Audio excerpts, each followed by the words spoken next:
بسم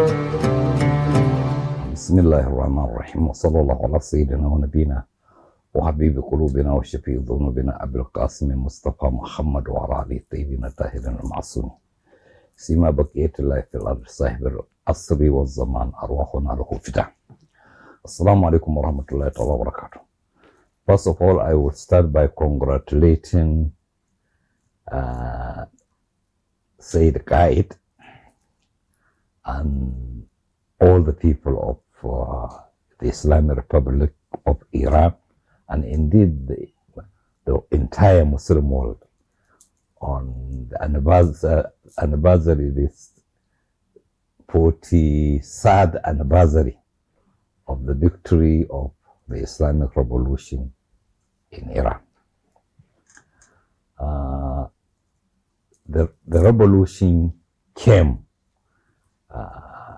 at a time when we might say that the world was in a kind of a position of, you might say, loss of hope. When the Western world that has succeeded in capturing the whole of the Muslim world and divided it into nation states thought that the end has already come. Islam was considered to be a thing of history. They are considering it as once upon a time Islam has ruled the world, and it is now history. Now the revolution changed the equation, and the change of the thought of everyone that Islam has come back and it has come to stay.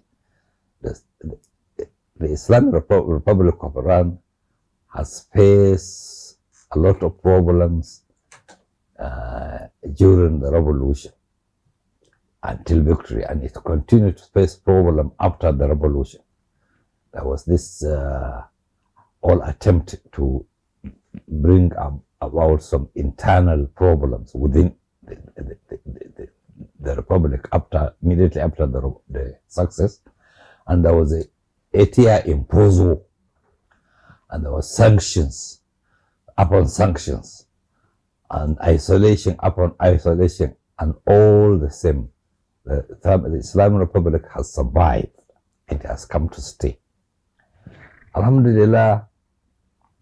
Now we have new generation of people who are now learning the Islamic Revolution as if it was history, because most of people now are under 40. You know, most of people in the whole of population of world are under 43. So they either they were not born at the time of the revolution, or they were too young to know what was happening at that time of the revolution.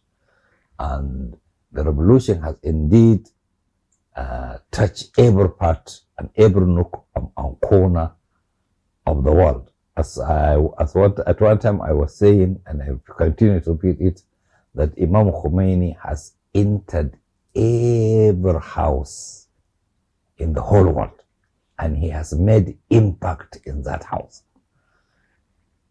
On the Muslims, it has given the Muslim hope that Islamic glory is going to be restored. For the non-Muslims, it has changed their thought about Islam. It affects every part of the world, but I cannot speak generally on every part. I can particularly say, narrow it to Africa and to the place where I am in particular, where nobody can deny the influence of the Islamic Revolution. The Islamic Revolution has given us hope that what we have lost to the colonialists about 100 years ago, about 120 years now, is realizable. We will come back to what we have inherited and what we believe in and what we like and what we hope to see it govern our life.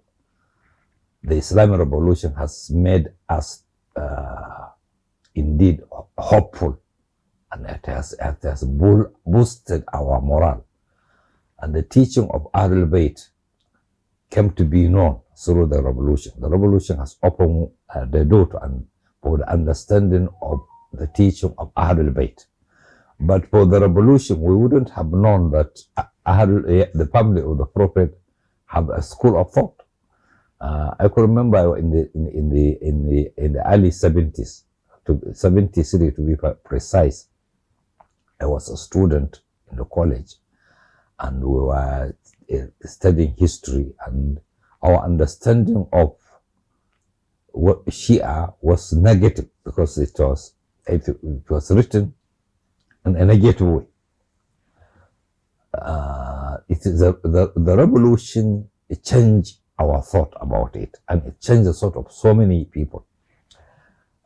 Just some minutes ago, I was answering a question about the influence of the revolution, and someone was asking me, but in Iran, there was the influence of Shia thought, that the people saw the Shah as Yazid and Imam Khomeini as Hussein. But we here, we do not have anything of that sort. I said, that's not true. Actually, the teaching of Ahlul Bayt, even though it may not be known in that way, but the love of Ahlul Bayt has been with people. And they know the event of Karbala, and they are actually in the side of Hussein. So same teaching can be, revitalized and made known. I may not say made known, because it was already known already. We would always say we can boost the knowledge because the people already have it, and as you can see how the teaching has affected us here. Some in the early 80s, 70s, before the revolution, there was no knowledge of the school of Ahlul Bayt, at least in this part of the world. But now, if one can search and just say in the internet and say, for example, Shia in Africa, you will see a lot of interest, or Shia in Nigeria, or Ashura in Nigeria, or Ashura in Africa. You will see a lot of interest, which are known before the Islamic Revolution. This is the blessing of the Islamic Revolution. Now the enemy has wanted to use sectarianism in order to isolate the revolution and say it's Shia. But they have made a great mistake.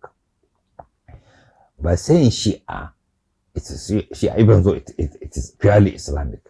Yeah, they are trying to narrow it to a school of thought. They only try, by so doing, made people to try to find out what is that thought, what is that school teaching about, which created this revolution. And in the end, they come to find out what it is. And alhamdulillah, the Islamic Republic of Iran has given us a model of how Islam can be practiced in modern age.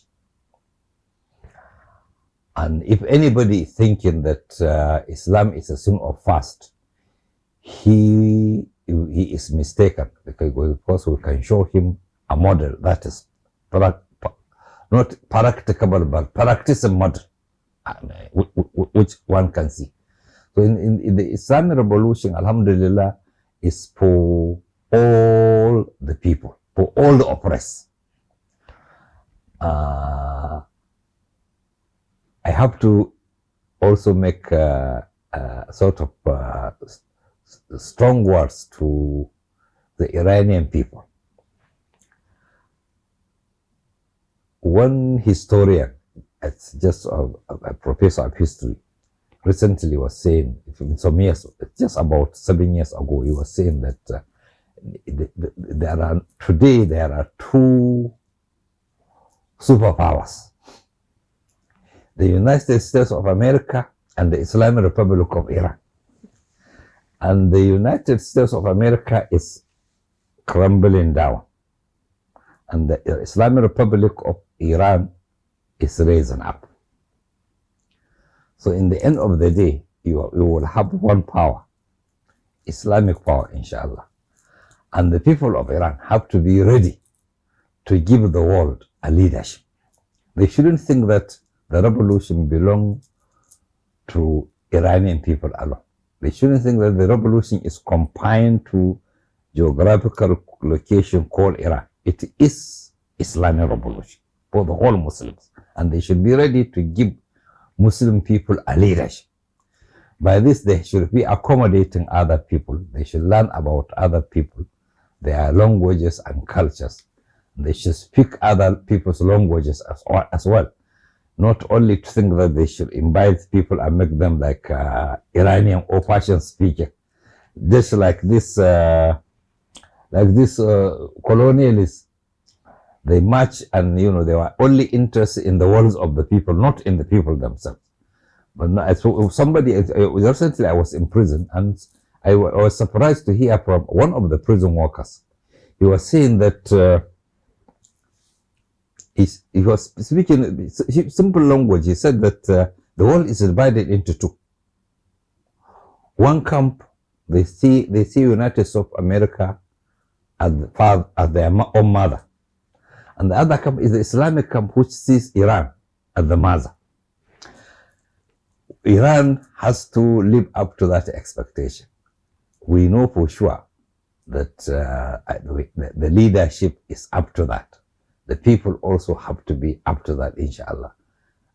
In the near future, by the grace of Allah, we should have Islamic glory restored in the whole world.